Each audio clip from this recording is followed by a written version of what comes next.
لبيك اللهم لبيك لبيك لا شريك لك لبيك إن الحمد والنعمة لك والملك لا شريك لك لبيك لبيك اللهم لبيك لبيك لا شريك لك لبيك إن الحمد والنعمة لك والملك لا شريك لك. اللہ تعالیٰ کے ہاں افضل ترین ایام میں سے ایک 11ویں ذی الحج کا دن ہے، جو ایام تشریق میں سے وہ دن ہے جس کو یوم القر بھی کہا جاتا ہے، کیونکہ اس دن کو حجاج کرام منی میں قیام کرتے ہیں۔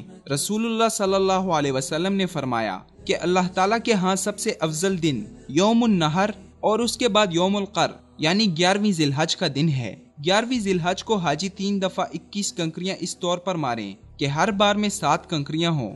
کنکری مارتے وقت ہاتھوں کو اٹھائیں اور تکبیر کہیں، کیونکہ کنکریاں مارنا اللہ تعالیٰ کے ذکر کے لیے مشروع کی گئی ہیں، جیسا کہ رسول اللہ صلی اللہ علیہ وسلم نے فرمایا، بے شک بیت اللہ کا طواف، صفا مروہ کی سعی اور کنکریاں مارنا اللہ تعالیٰ کے ذکر کے لیے مشروع کردہ ہیں۔ اس دن کو زوال کے بعد کنکریاں ماری جائیں، کیونکہ رسول اللہ صلی اللہ علیہ وسلم نے زوال کے بعد کنکریاں ماری تھی۔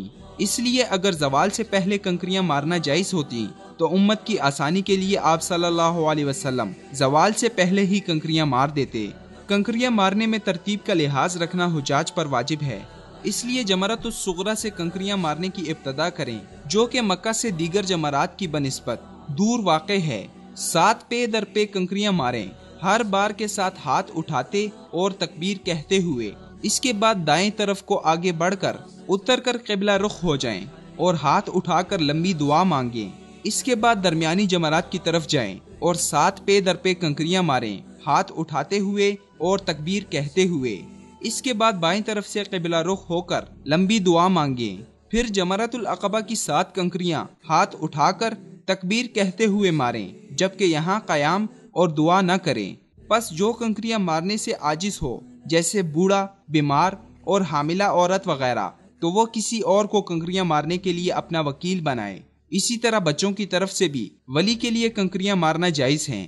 جب حاجی کنکریاں مارنے سے فارغ ہو جائیں تو مینا کی طرف لوٹ جائیں 12ویں ذی الحج کی رات گزارنے کے لیے، کیونکہ یہ حج کے واجبات میں سے ایک ہے۔ حجاج کو چاہیے کہ اس دوران اپنی اوقات کو ذکر، تکبیرات اور قرأت قرآن میں مشغول رکھیں، اس لیے کہ رسول اللہ صلی اللہ علیہ وسلم سے بسند صحیح روایت ہے کہ ایام تشریق کھانے پینے اور ذکر الہی کے دن ہیں۔